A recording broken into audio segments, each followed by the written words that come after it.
What is up, everyone? It is your boy DRIFTXPORT. We are back here with another Overnights podcast. It has been a while, but I am joined by only one of my co-hosts today because the other two were busy. But I'm gonna go ahead and let him introduce himself, and then we're gonna catch up with you guys on where we've been. Yo, what's up? It's your boy Dylan, aka INVOLTING. Make sure you check out all my links in the link tree description below. Yep, as always. Other than that, we've all been kind of busy. We just had a bunch of games come out that we've just been playing. Rogue, of course, got ranked, which we're going to talk about later. The NFL season started. We got heavy into the MUT season. So things like that just started getting in the way of the podcast. And we all got a little lazy on content. We've all been kind of slacking on content. But, we got together as a group, wanted to pick up the content anyways. So now that's what we're here doing. So I'm going to let him say a little bit about what he's focusing on doing now. I know he uploaded a Rogue montage a couple of days ago, which I'll make sure I link that in the description for you guys, and then we'll see if he's going to do anything else, if you even are going to do anything else then. I was just about to bring that up. You read my mind. But, Yeah. I mean, Gosh, as much that as was I good. say that I want to start streaming, I usually don't do it, but, I want to start streaming, so I'll see if I stayed with my word or not. Yeah, but if anything, he'll always be here doing this because he's been a big part of the podcast and coming up with ideas and stuff behind the scenes for you guys. So on my end, of course, I posted on Twitter a couple days ago about my YouTube. I kind of want to get an algorithm set for my YouTube rather than just uploading a bunch of random stuff and rushing videos out that I felt like I didn't put my full effort into, if that makes sense. So I took some down. Kind of want to rework on my channel and practice editing a bit. Speaking of editing, that's what I've been practicing now. I've been doing football edits. If you guys want to see them, go on my Instagram.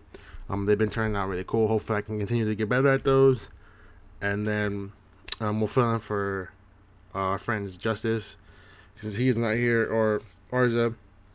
With a new COD coming out, he wanted to pursue competitive COD. He's still trying to play and stream, I think, almost daily. So he should be streaming maybe even after this podcast goes up, since it'll be a Friday when this goes up. Or we're going to start uploading regularly, but this one will actually go up on Monday. Take that back. So I'm not sure if I'll be streaming then. But yeah, you can catch him streaming Cold War. That's what he's playing. As for Manny, of course, he's just joining the podcast as well, streaming here and there when he can, if he does start streaming again too. So other than that, that's where we've been. We don't really have a super good excuse of why the podcast stopped for a little bit. It just kind of stopped. But now we're going to pick it back up and get back into it. So now we're going to hop into the NFL, which today you guys are currently, as this goes up, it is Sunday night for us, so the Sunday night game is going on right now. But we're going to go ahead and talk about some of the games that we thought were really good today, and the season in general as a whole. So, this is week 9, right? Or 10? 10. Or 10, okay, week 10. So yeah, we're more than halfway through the season. And there were some good games today, especially some of the early games in the day were kind of crazy. The whole NFC East division is kind of wild and not in a good way. And Yeah, that's what you want to call it. yeah, that game between the Eagles and the Giants was a little crazy to say that might have been the division winning game with 3 wins. But yeah, that's one of the morning games we had. You guys played in the morning too, right? Of course, Yeah. you guys played Texans, yeah. So I didn't get to see that game. If you want to cover that a little bit, you can go ahead and cover that right now, and then we'll go down to the afternoon games. Well, for starters, the weather was terrible. The winds got up to I want to say probably 30, 40 miles an hour. On the lakefront, it was probably worse. But it was just a crappy game for both sides on offense. Deshaun Watson would move the ball and then would get stopped by penalties and just stupid mistakes by the Texans, and then the Browns would go back on offense and then punt, and it was just back and forth defensive battles to where it wasn't really the defense is playing good, it was more or less the offense is playing bad. So I mean, I'm not complaining though, because the Browns pulled out the W. Nick Chubb's back, so that's always a good thing, and we're third into the division at 6-3, which is crazy to say about the AFC North, but I'm just glad we got the win. Yep. I'm glad you guys went too. I like to see you guys do good. Hopefully, it's good to see some of the teams that weren't so high last year do good, including us. That was the afternoon game. We just watched the end of it, which was a wild ending. For those of you that don't know, I'm a Cardinals fan, so watching the Cardinals versus Bill games right now was a little insane. My emotions were very high. I just a very passionate person when I watch football. So to see us go down all those points, and the kicker, whoever he is, do you know the name? Because I actually Tyler remember him. Bass. Yeah, That that dude's got a dude, boot. that dude deserves an award because in the first half he put the Bills in the game, 350 plus yard field goals. I don't know the exact numbers. I know one of them was 58. I know that. Yeah, Um, it was 58, 56, and like 52 maybe. Something like that. But Something they like were that. just all amazing kicks. They were really, really good. Um, and he kept them in the game. And then, on our side, first half for offense was very horrible. It just took us a while to get started. Penalties were killing us. But, we managed to slip away with a W that I wasn't expecting us to get. In a way, it was lucky. It was a good throw by Kyler at the end. If you guys know what I'm talking about, there was about 6 seconds left on the clock. Kyler Murray rolled out and he threw a Hail Mary, which DeAndre Hopkins managed to jump over their three best defensive players, and Tre'Davious White, Micah Hyde, and Jordan Poyer all on one play, and mossed them for the touchdown and win us the Oh, it game. really was all three of them, wasn't it? Yeah, and it's just ridiculous. Yeah, like I said, I was mind blown when that happened. Luckily my face didn't look like DJ Humphries. If you guys want to see that, just check out any social media right now. It's a living meme. But yeah, luckily I was running and screaming. So, but back to like I said, the game. For it to finish the way it did was amazing. For us to get the win, now our whole division is tied up at 6-3, which is crazy. Well, besides the Niners, but it's crazy to see three first places at 6-3, and it could have been a lot better. I mean, second half we kind of had some unfortunate things happen with the whole Fitzgerald catch and then kind of bounce out of his hands and become a pick. That kind of sucks. And Josh Allen got away with two drop picks, so that does suck. P2 would have had a day if he would have had three picks, but he also left the game maybe winning touchdown, so that does suck. But that was a whole mind-boggling game, and some of the other games here we can cover. Do you know the scores for any of the other ones, or no? Yeah, I got them out. Okay, so we can go ahead and cover the So, scores for some of them. so for the Thursday night game, it was the Colts and the Titans. The Colts pulled through and beat the Titans 34-17. Like I said earlier, the Browns played the Texans. The Browns won 10-7. Washington football team and the Lions played, and the Lions barely won by a last-second 59-yard field goal from Matt Prater. They won 30-27. The Buccaneers had a big game coming back from their big loss against the Saints last week. Tom Brady came back, threw 3 touchdowns, and won 46-23 against the Panthers. The NFC East matchup this week. The Giants and the Eagles, 27-17 Giants. The Packers and the Jaguars had a surprisingly close game. The Packers pulled it out, though, 24-20. And then, like Junior just talked about, the Bills and Cardinals. Cardinals win on a last-second Hail Mary from Kyler Murray to DeAndre Hopkins, 32-30. The Dolphins played the Chargers. Tua against Justin Herbert, two of the rising stars in the NFL, but the Dolphins pulled it out 29-21. The Raiders blew out the Broncos this week in the AFC West matchup, 37-12. The Rams played the Seahawks, and they beat the Seahawks 23-16.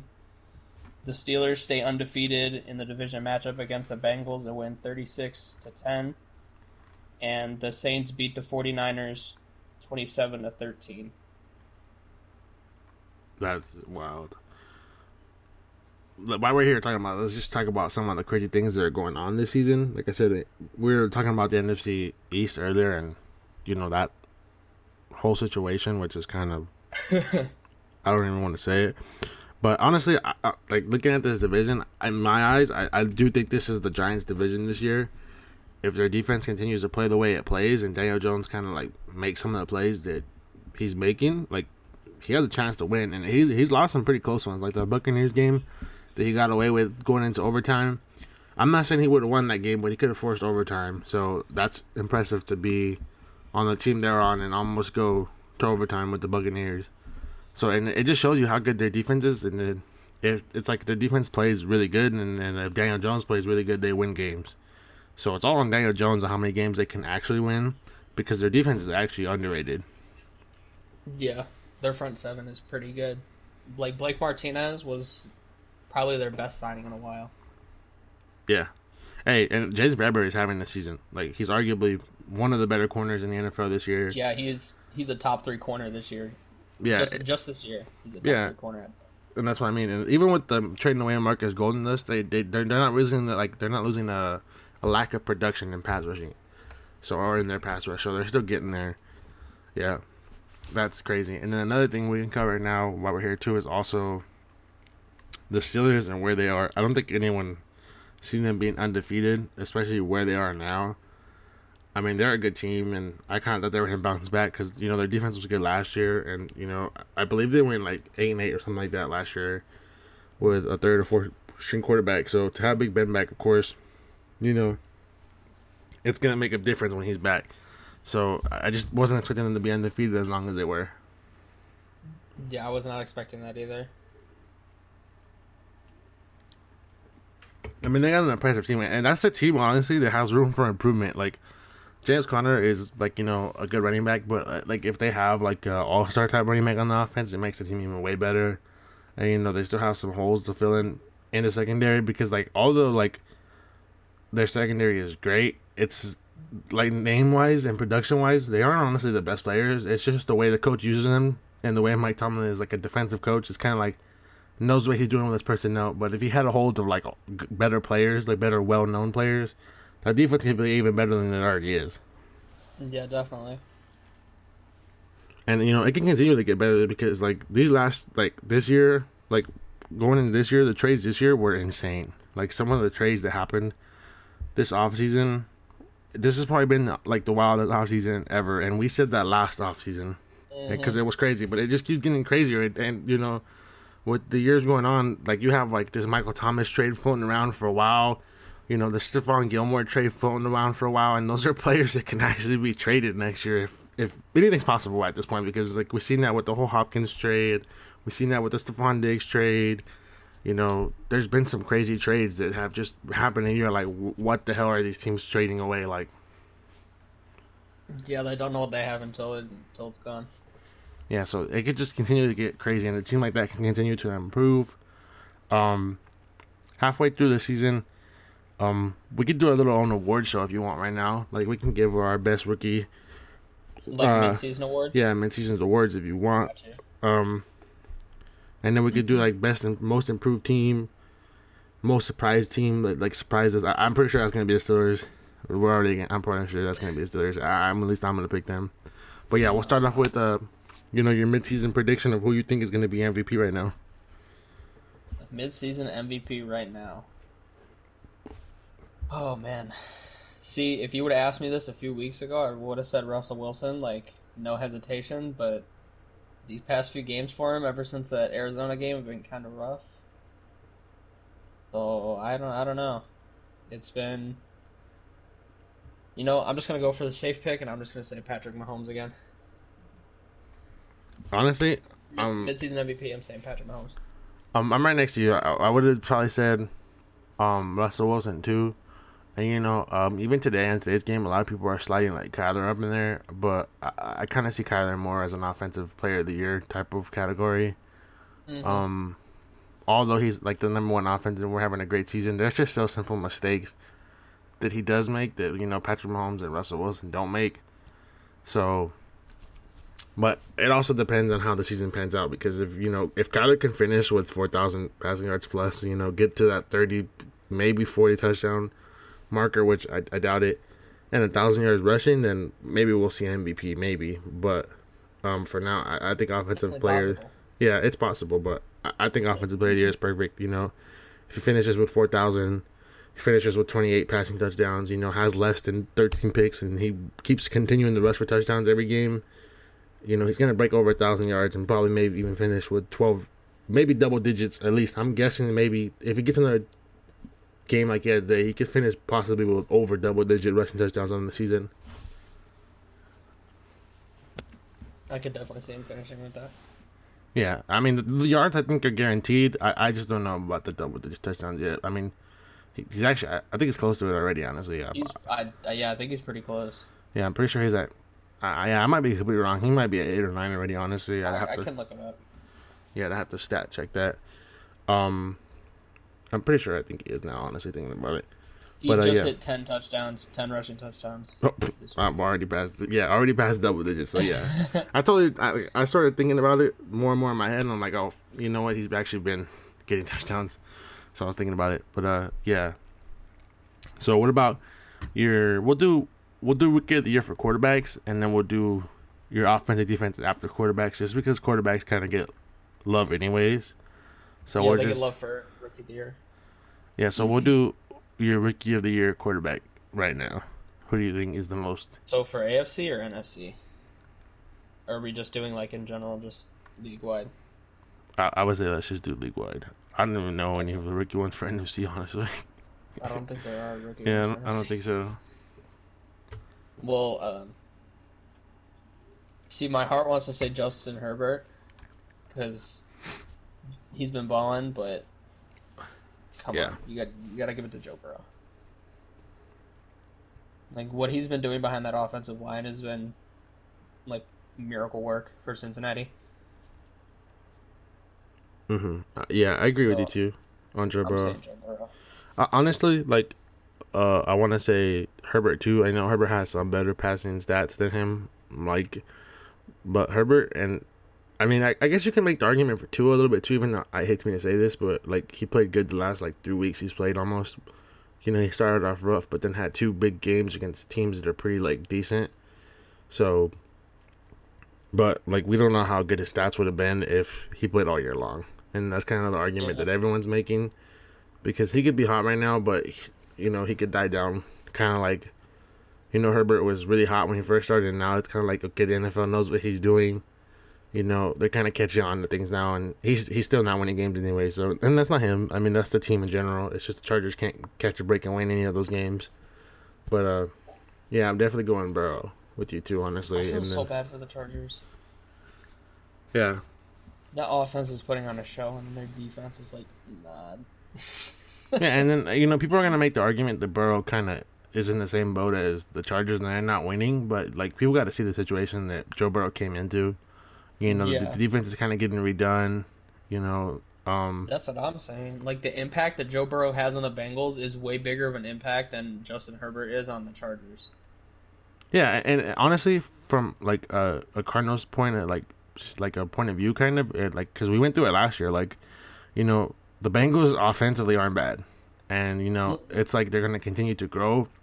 But right now, their defense is going through something. They gotta like they're trading away these players. They're losing players. Give them a year, or two maybe to hit some offseason work with their defense, and give Joe Burrow a defense to keep him in games because it's literally what we went through last year. A lot of the games we had Kyler play extremely great, and although we only won 5 games, we had games where we had leads in fourth quarters, and defenses just weren't holding them. Like, there's nothing you could do when you have game-winning drives or the quarterback can win the game off of him himself, and then the defense doesn't back him up. And I'm pretty sure I don't know how many games it is, but I know for sure Joe Burrow has had games where he's lost by field goals, and the kicker didn't make the field goals, especially week one.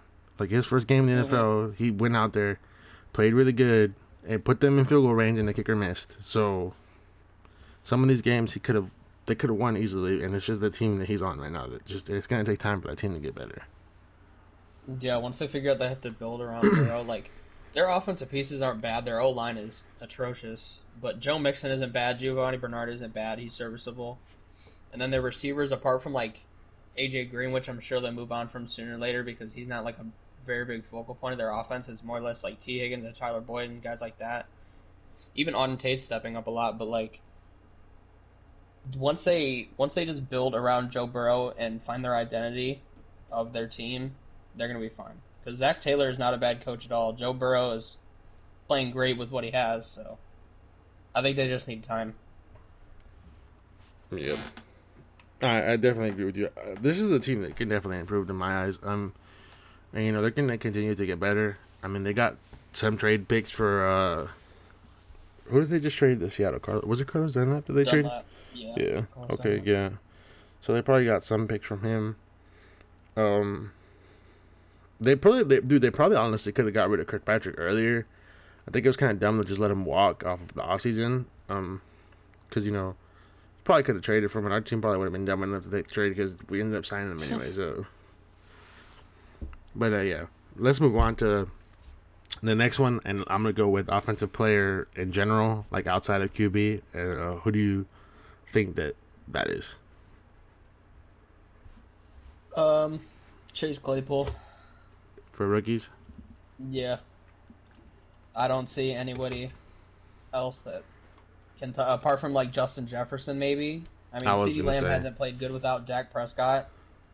So I mean, I think he's had a few, like one good game without Dak, but like other than that, I mean, there's just not much production coming off of him when you have like Andy Dalton and Ben DiNucci and Garrett Gilbert as your quarterbacks. I mean, that's not really him to blame, but what Chase Claypool is doing right now, he's so dominant. Yeah. So I'm gonna say Chase Claypool, but if there's anybody else that would take the award, then it'd be Justin Jefferson. Those are my two picks exactly. I've been on the Chase Claypool show for quite a minute now. Even though I was kind of overhyping him in the very beginning, I understand he wasn't a starter, but I'll vouch for him. Yeah, I was making jokes about it mostly because our friend is a Cowboys fan. Probably shout out if you're watching. She's a Cowboys fan, so I like giving him shit. Yeah, and Justice too. I forgot about that too. But yeah, so I like seeing them in college, and it's cool to see Kyler's former teammate do really good.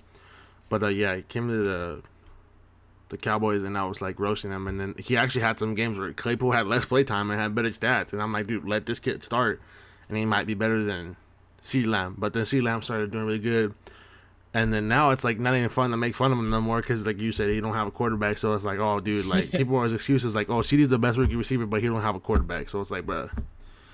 But yeah, those are probably my two picks, and then that's why honestly I don't really see a running back standing out this year, and usually running backs do get a lot of love too. I mean, DeAndre Swift's starting to pick up a little bit. I will say a running back that's come out big, James Robinson.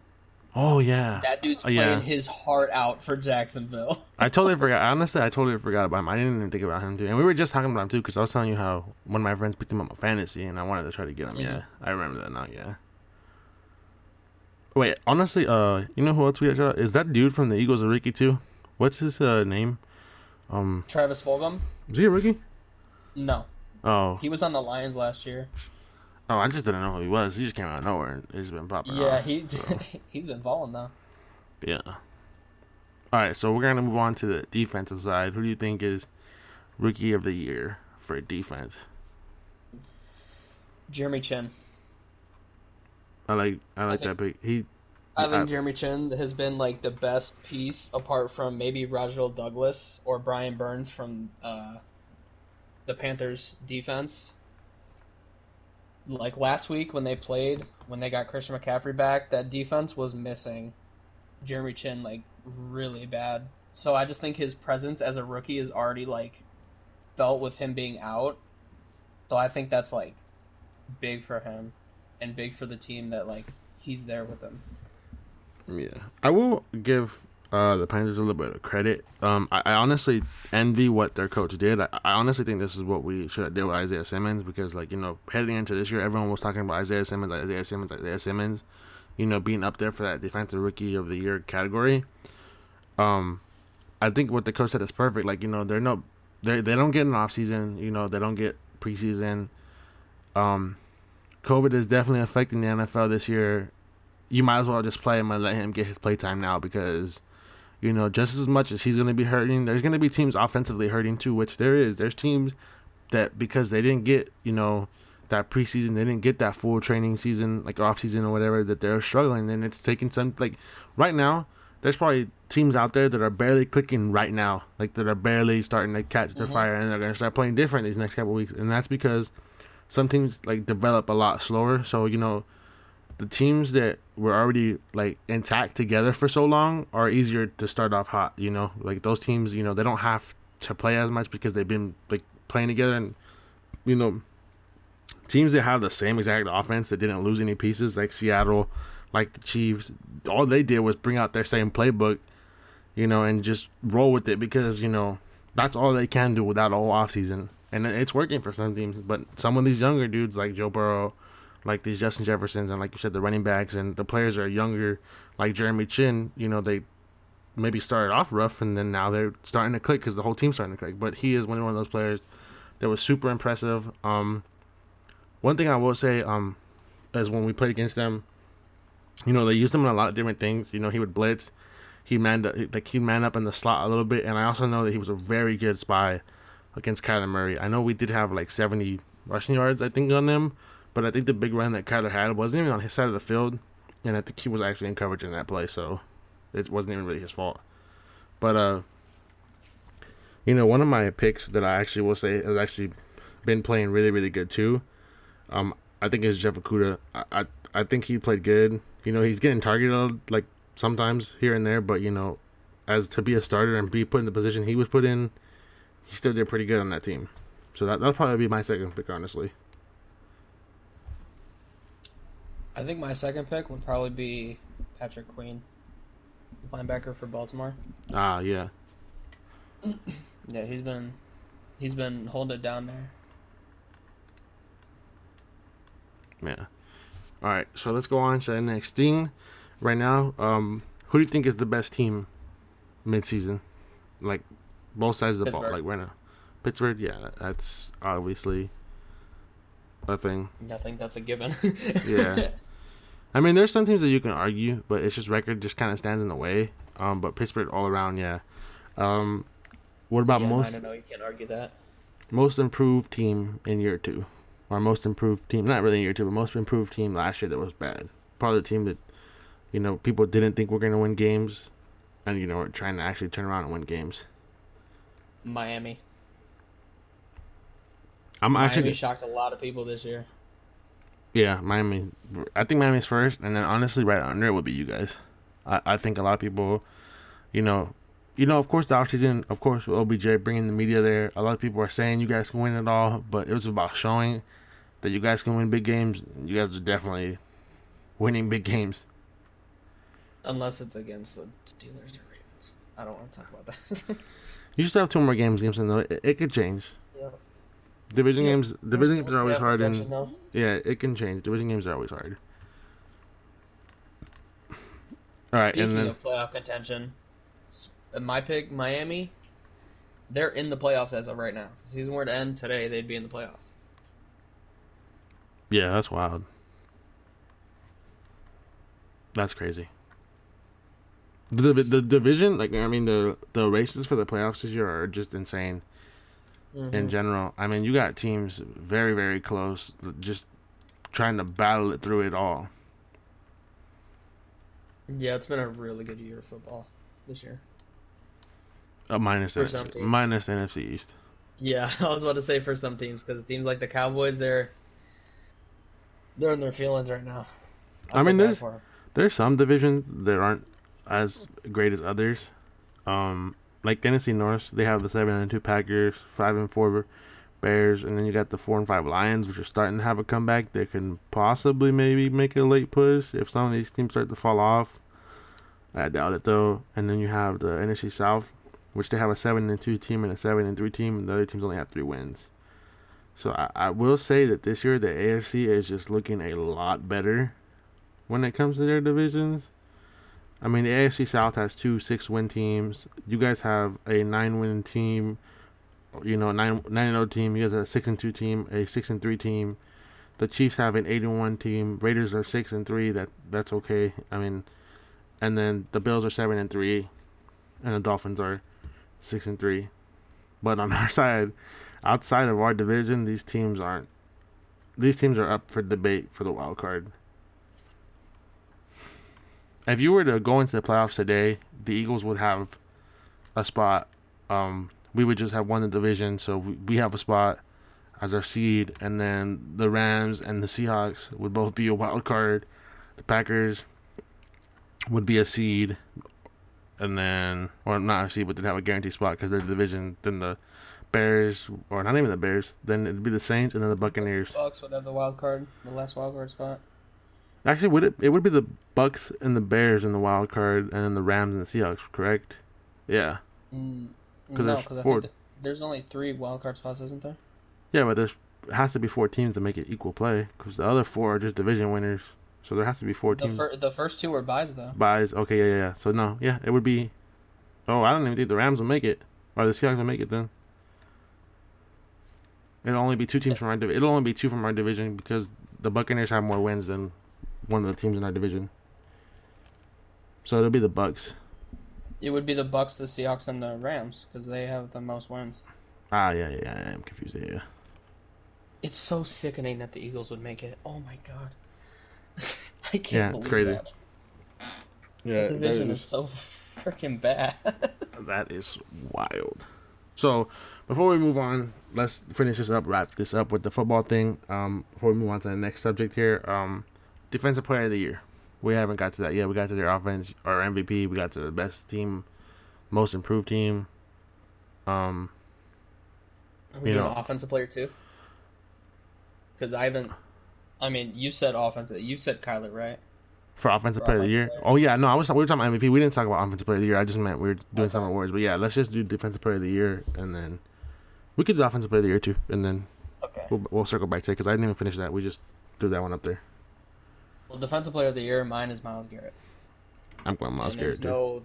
There's no explanation needed. Yeah, I think Myles Garrett deserves it. Honestly, I mean, like Aaron Donald is of course always going to be in the race, but I just think it's to the point where it's like he's just won so many of them now. Like it's getting to like this whole JJ Watt point for a while. Like JJ Watt was like, come on, let other people have a chance to win. You know, it's boring seeing the same person win every year. Mhm. But even like without like just not giving Aaron Donald the award, I think Myles Garrett has definitely earned it. No, I'm saying I think he earned it too. I just don't want to see Aaron Donald win again. That's what I'm trying to say. Mm-hmm. Yeah, I know what you're saying. Believe me, I know your opinion on Aaron Donald. Hey man, you know what? The other day, speaking of the story on the side, when we were all arguing in the chat, when we were all playing Madden, and my dad was in there arguing with us, bro. I was sticking up for Aaron Donald being better than. It's just hard to argue the positions. It's just too hard. You just can't. Like, it gets frustrating. But yeah, now let's go into your offensive player of the year before we move on to the next topic. I think it's hard not to say Kyler. Yeah, I definitely think it'll be Kyler. I just he's up there. If it isn't Kyler, and let's say the Russell Wilson does, it's Patrick Mahomes automatically. Those two are gonna win regardless. So maybe it could be Devontae Adams too. Yeah, Devontae Adams is having a great year. For receivers, though, actually slipping in receivers, Stephon Diggs isn't a joke this year. Like, Stephon Diggs is the leading receiver in the NFL, and he is going off. I know he had a rough start in this game, and he almost got picked off twice, getting targeted, but, he's still dominating, so I think he's arguably up there, too. But, yeah, I think it's Kyler. That's my pick. Yeah, I'm between, like, 4 players. I'm between, like, Kyler, Devontae Adams, Dalvin Cook, and Alvin Kamara. Yeah, honestly, Alvin Kamara can pull off. Honestly, if Alvin Kamara pulls off a 1,000-yard season, if he gets just 2,000 total scrimmage yards, I think he even might be Kyler. It just depends. Oh, and he, I don't think I mentioned this to you last week, but he broke his streak last week against Tampa. So he didn't get it? He didn't get 100 scrimmage yards. No, he only had 49. For those of you that don't know what I'm talking about, David Johnson set the record in the NFL. I want to say it's 14 games straight with over 100 scrimmage yards, and that's currently the NFL record.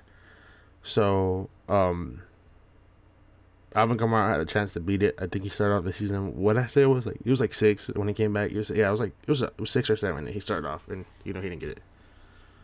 So, he didn't get it this week either. He only got 98. Yeah, so he didn't get it. I mean, touchdowns. So that helps. I mean. I don't think he was really going for it. That's not something you could just say you're going to go for it to begin with because, you're not guaranteed to get over 100 scrimmage yards every time. Mm-hmm. And it's just one of those seasons that David Johnson was having. So, yeah. But anyways, we'll hop into the next subject while we have some time here. The first half was primarily football. And, now we can hop into some of the other things that's been going on. Like, you guys know what we're up to now. So now you guys know what we're up to, what we're going to be back to doing. One of the things that we want to say, here on this podcast, we all play Rogue. For those of you that don't know, Rogue Company is now 100% free. We said it was going to be free soon. We didn't know when. So now it's 100% free. There's also Ranked Out, which is, easy to play. Once you get the hang of the game, you have to be level 30. After you're level 30, you have a chance to play Ranked. The way Ranked works here, if you're watching on YouTube, you can see the screen. If you're not, or if you're just listening to it, you're not looking at the screen. You have a bronze rank, which is levels 1 through 4, silver rank, which is levels 5 through 9, gold 10 through 14, platinum 15 through 19, diamond 20 to 24, master 25 to 29, and rogue, which is level 30. And as you guys can see right there, you play in a separate competitive queue against Rogue Company's finest, gain rank points by winning matches. You may also D-rank for losing, reach rank level 30 to earn a cosmetic reward. So this is the beta for rank, and it's going to reset when the battle pass comes out, which there would be a battle pass. Unfortunately, we don't have more info on that because, it hasn't been announced yet what it's going to look like. But yeah, this has nothing to do with skill-based matchmaking, and it has nothing to do with your personal KD. It's all about how many games you win. So per win, you get a certain amount of XP. Per loss, you lose a certain amount of XP. And the more wins you get, the better your rank is. So, yeah. From my point of view, I still think it's very competitive. And I do like the change of pace where you're not playing sweats every single time, but you can run into casual force stacks that make it a little hard. So I do recommend trying to play with friends. How do you feel about the ranked for Rogue, Dylan? I think it's fun, but I think they should tweak it a little bit to where it's not only wins and losses that affect your rankings. I think it should be based on performance as well. I think it should be like Apex, where if you get damage and kills and stuff, that you should go up. But if you have low games, then you should get a dip. Not saying a big dip in points, but a small enough one to where if you're playing good, it'll reward you. But if you're not and you're still able to win, then that's okay. I do agree with that a little bit too. I think honestly my biggest thing that I would want to change is that Rogue, since the beginning, and it's still a problem, they haven't found a way to kind of cancel deserters or people that or by deserters I mean people that don't stay in games.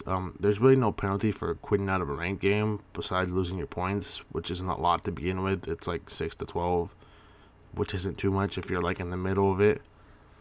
Or your XP the only was in thing the middle. that's good about it is, or not even really good, but fulfilling about it is that if one of your teammates leaves and you end up losing, you don't lose any points. Yeah. So that's really good. That is cool too. So, but I just think it sucks though, taking losses and playing the whole game and not getting points, and you can't surrender if your teammate backs out. I mean, that's the only thing I don't like. Like Rogue, if you're gonna start in that game and the person, let's just say, doesn't leave, or even if they lag out or do leave in the very beginning, it still makes you play the whole game, because if you do the surrender option or you back out and quit, you just lose points because you quit. There needs to be a option where it just ends the game already, so we don't have to play it at all. I think that would be my only improvement. But other than that, the game's fun. Now we can talk about any games that we want to see come out now that next gen is out. Because a couple of podcasts ago we were talking about next gen being released, and what we hope for, and speaking of next gen, I think me and Dylan can tell you about our experiences of trying to get a PS4 or PS5. I mean, yeah, it's fuck Walmart till I die, bro.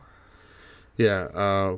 So we tried doing the Walmart sales, and as most of you know, what is trending worldwide on how hard it is to get a PS5 is ridiculous. We went on there to both sales. What time did we do? We did.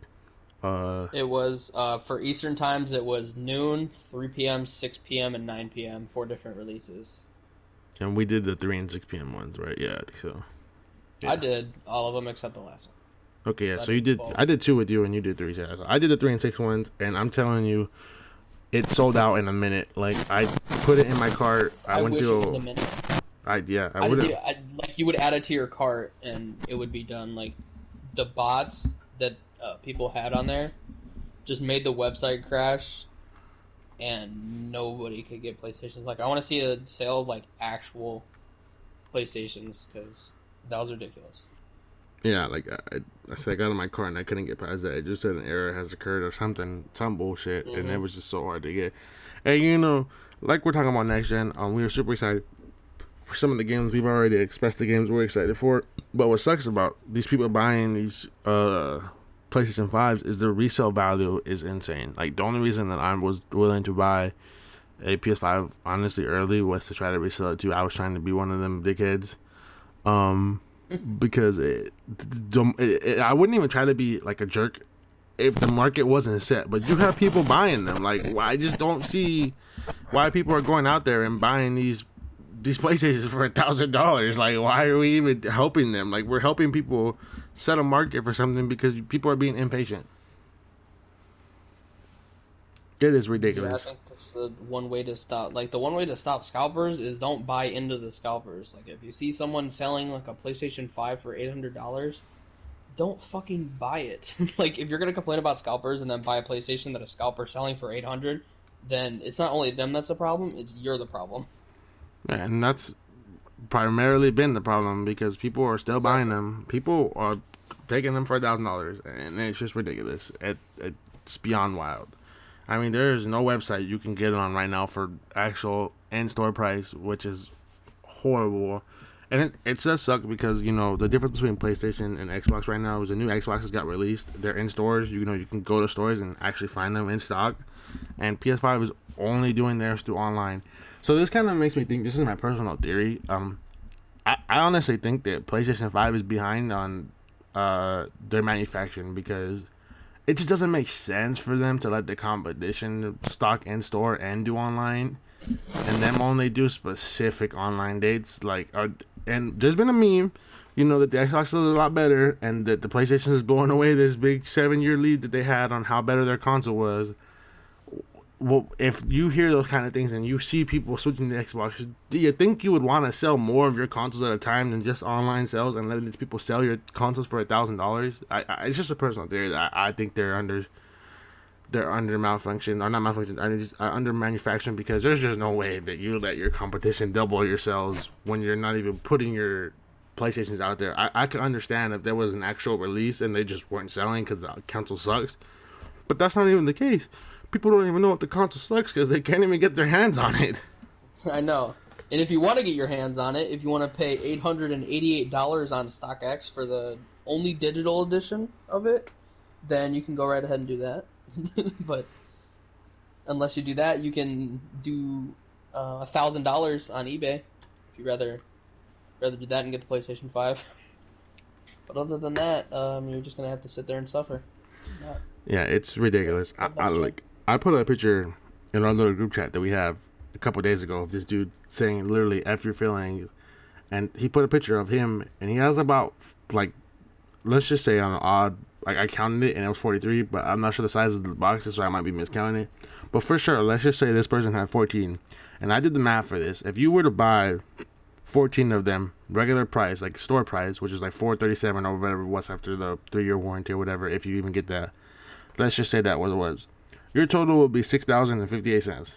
If you resell all those for $1,000, you're making $14,000 if they all sell for $1,000 because you sold 14 of them for $1,000. So in return, you got your money back plus an extra 6,000 on top of it almost, or whatever it was, whatever the exact math is over on top of it. You're still making $14,000 off of $1,000 sales of PS4s or PS5s that they all sell, which is insane. I just, And even like you said, let's say he can't sell those, right, and he sells them to StockX or the StockX website or any website that's reselling them, and he sells them to them, and they only buy it for, they buy it for 800 so or 700. I'm assuming because they would want to make their money back at least, so they buy it for, let's just say 700 times 14. He's still making $9,800. So he's still making 2 grand on over 2 grand on what he spent. He's still making it back at least 2 grand. So which is ridiculous to think about. Like you're still making money off of something because of how hard it is to get. And and another thing is, for one, what happened to this whole one PlayStation per household shit? Because that's what they kept talking about the whole time about yeah, their that's sales. out the window. Yeah, PlayStation's like, oh yeah, we're gonna make sure that you guys don't go through what Nintendo Switch went through. We don't want there to be a shortage of in-store market, or they don't want there to be a shortage of market. So you're only allowed one PlayStation per household. Yeah, that went out the window. Like you said, that's just insane how many the sales were going. Like, it's just ridiculous. It is beyond wild. Like, I don't even know what to think about it. Like I want to get one to play, but then it's like I'm not spending anywhere over $400 for it because it is expensive to Yeah, fucking if you're play those. spending like up to like 800, 900, even 1,000, like it's not even worth it at that point. Like you're better off Mm-mm. just waiting for all the scalpers to fuck off and prices to go down and people stop buying them. Yeah, because you gotta Which look might at not be it. for a while, but we're gonna have to sit here and wait. Yeah, you gotta look at it, bro. Like, let's say you bought your PlayStation for full price for $400 or whatever it goes for. Let's just say it still goes for $437, right? You get that. You gotta buy your membership, which I'm assuming your membership is gonna be $50. Let's just say it because it's 50 on PlayStation 4, right? Yeah, for a year it's like Yeah. 50. So let's just say you buy the year. That's another 50 on top of your 437. Then you're gonna add up the games because people are gonna want new games. They go for $79 unless you buy them on your PS4. But let's just say you can't buy some of them on your PS4, so they go for $79. Like, actually, let's just round it up to 80 because it's tax. So that's 80. Then you gotta think of most people want to play more than or most people might need an extra controller or something. That's $60. You're looking at 627 after tax with all that stuff added that you probably need, like a controller and your games and stuff, and that's not including how many games you buy. That's just me doing the math off of one game. So if you were to add an extra 200 because of your console, and then that's 827, and then let's say that's just for your console alone if you're double paying this. Now add another, the math I just did, which is almost around $150. You're paying almost $1,000 either or, and you're still losing money because you're paying an extra 200 for your console if you buy it for 800, or you're paying an extra 300 for your console if you buy it for 800, which is ridiculous. You're still spending over $1,000 no matter what if you look at it. So don't think buying it for $800 is worth it.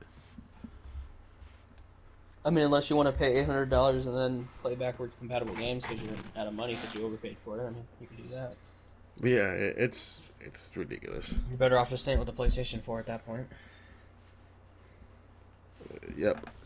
So we've been all over the place on this podcast. We ran out of we thought about topics on the fly. We wanted to bring a podcast back to you guys. So next week will be more planned out and things like that. It's just with everything going on. Like I said, we've been busy.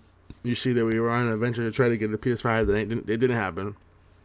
We've been watching football. We've been doing our own thing. So now we're back on it, and it won't be jumping around all over the place like it is on this one. We just decided to come back at this time, and it happened that way. But other big news before we get to the end of this podcast, because there's about 10 minutes left.